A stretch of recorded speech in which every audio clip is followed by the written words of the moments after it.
कि किस तरीके से हमने अपने जीवन की उस यात्रा को आगे बढ़ाना है। मैं आज इस समारोह में इस एक ही बात कह के जाऊंगी कि अपने जीवन के अंदर अच्छे विचारों का समावेश करें और ऐसी आदतें अपने अंदर डालें कि जिससे आपका मनोबल बढ़े, जिससे आपका हौसला बढ़े, जिससे आपकी ताकत बढ़े। वो आदतों का निर्माण करें। मनुष्य ने सब जितना खुद को पता होता है इतना दूसरे को पता नहीं होता मेरे अंदर कैसी आदतें हैं। उसको खुद को पता होता है कि ये आदत मेरे फायदे की है, ये मेरे आदत मेरे नुकसान की है। और वो आदत किसी का नुकसान और किसी का भला नहीं करती, वो खुद का नुकसान और खुद का भला करती है। जिस इंसान ने अपने ऊपर काम कर लिया, इस संसार पे काम करने की आवश्यकता नहीं है। अपने ऊपर एक ही इंसान पे काम करने की आवश्यकता है, वो खुद के ऊपर है। यदि हमने अपने ऊपर काम कर लिया तो मैं गारंटी के साथ कहती हूं, मैं दावे के साथ कहती हूं कि ये पूरी दुनिया आपको फॉलो करेगी। अच्छे इंसान का इतना बड़ा महत्व है। आज स्वामी दयानंद को, स्वामी विवेकानंद को पूरी दुनिया फॉलो करती है। जब भी कोई व्यक्ति मायूस होता है तो वो ऐसे विचार पढ़ना, मैं तो पढ़ना पसंद करती हूँ, क्योंकि इंसान काम करता तो थकता भी है, ऊर्जा भी कम होती है। तो मोटिवेट कहां से होता है? अच्छे विचारों से, अच्छी संगत से, अच्छे माहौल से, अच्छे लोगों में बैठने से। तो मैं तो स्वामी दयानंद और स्वामी विवेकानंद को पढ़ती हूँ। वहां से मुझे एक ताकत मिलती है, एक एनर्जी मिलती है कि कैसी कैसी चुनौतियों में उन्होंने काम किया। और आज पूरे विश्व के अंदर मैं उस खेल की खिलाड़ी हूं जहां पर ना सरकारों ने सहयोग किया, ना कहीं और से सहयोग मिला, लेकिन मैंने खुद बोलना सीखा, संघर्ष किया, ठोकरें खाई, किसी भी काम का परहेज नहीं किया। खेत में है तो खेती संभाली, पशुपालन है तो पशुपालन संभाला। अगर मैं गांव में घर पे हूं तो मैंने घर के सारे काम संभाले। कभी काम से परहेज नहीं किया कि ये काम छोटा बड़ा है। और यही परिणाम हुआ कि आज इस स्टेज पे खड़ी हूं तो उस काम की बदौलत खड़ी हूं, ना कि किसी और आदत की बदौलत। तो मैं एक ही बात कहना चाहूंगी, मेरे छोटे बहन भाई बैठे हैं, अच्छी बात है इस आधुनिकता के जीवन के अंदर आप अच्छी चीज, मोबाइल आ गया, सुविधा आ गई है। आज घर में मशीनें आ गई हैं, कपड़े धोने की मशीन आ गई है, दूध पिलाने की मशीन आ गई है। अभी सीजन आ गया कणक का, गेहूं कटाई की मशीन आ गई है। एक टाइम था हमने 25-25 किलो की खेती की है। शायद गुगु कोई जानता होगा, मेरे ताऊ बैठे ये जानते होंगे गुगु में कैसे निकाली जाती थी। अपने हाथ से गुगु के अंदर 1.5 किला सांझा तक बड़ी मुश्किल से निकला करता। वो सब संघर्ष किया है। तो कहने का मेरा भाव कि आज जीवन आसान हुआ है, लेकिन उसके बावजूद भी हमने बहुत सारी गंदी आदतों का निर्माण अपने अंदर कर लिया। सुबह से लेकर के शाम तक हर आदमी टेंशन में है। अरे किस चीज की टेंशन है? जिंदगी आसान हुई है। टेंशन तो उस टाइम पे थी जब झाड़ काट के लाया करते, पशुओं की बड़ी मुश्किल से उसने गंडासम काटा करते, हाथा में इतनी सूढ़ चल जाया करती। उसके बावजूद भी आदमी टेंशन में नहीं होता था, उसके बावजूद भी इतने खुश होते थे। संघर्ष किया।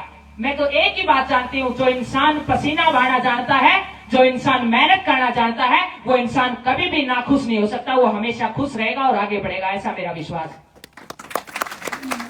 मैं आप सभी को, क्योंकि मैं आप सभी को बता रही थी कि उस विश्व की सबसे ऊंची चोटी पर मैंने 4 बारी जाने का अवसर मिला और 3 बारी अपने देश का तिरंगा लहराने का सौभाग्य मिला, नतमस्तक करने का सौभाग्य मिला।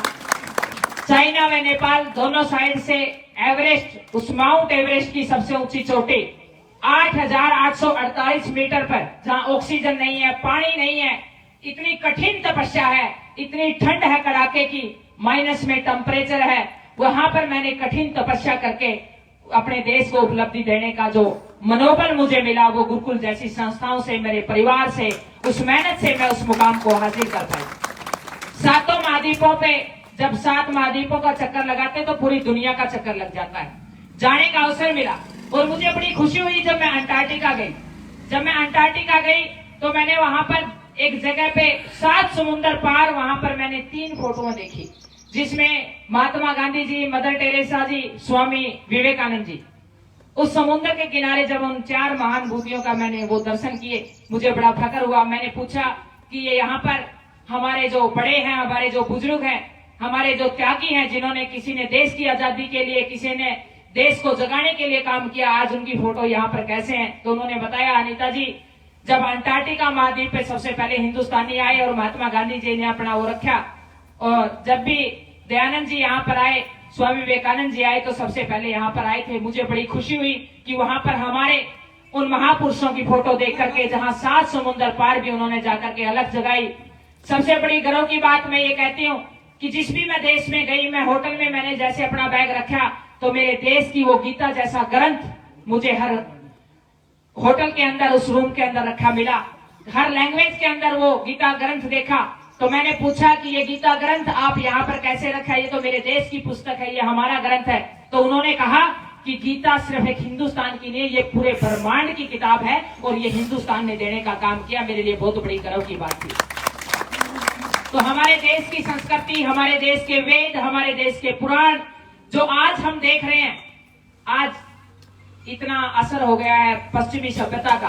हमारे तो वो वेदों का असर था कि अगर चोट लग जाया करती तो माँ हल्दी का खोआ बांध करके ना ठीक हो जाया करती, और हकीकत थी, क्योंकि हल्दी एंटीबायोटिक है, वो 1 मिनट में चोट को ठीक कर देती है। तो घी का खोआ बांध के ना, आज पता नहीं कैसी कैसी दवाइयां आ गई है, कैंसर जैसी बीमारियां आ गई। वो इसलिए आ गई है क्योंकि हमारी जो वैदिक संस्कृति थी, हमारा जो सनातन था, हमारे जो संस्कृति थी, उसको हम फॉलो करना भूल गए।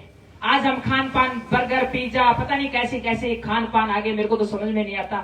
जहाँ दूध दही का खाना, वो मेरा हरियाणा, मैं उस प्रदेश की बेटी हूँ। और मैं इतने भयंकर मिशनों में मैंने काम किया, तूफानों में, आंधियों में। मैं एक ही बात कहती हूँ कि गौ माता मेरे घर में 8-7 देसी गाय बंधी हुई है।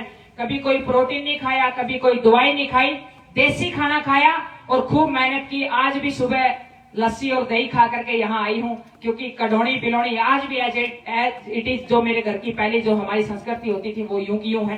क्योंकि हमारी सबसे बड़ी ताकत है, वो सबसे बड़ी धरोहर है। या तो डॉक्टरों को पैसे दे दो, या अपनी कढ़ौनी बिलौनी, अपनी गौ माता को जिंदा रख लो।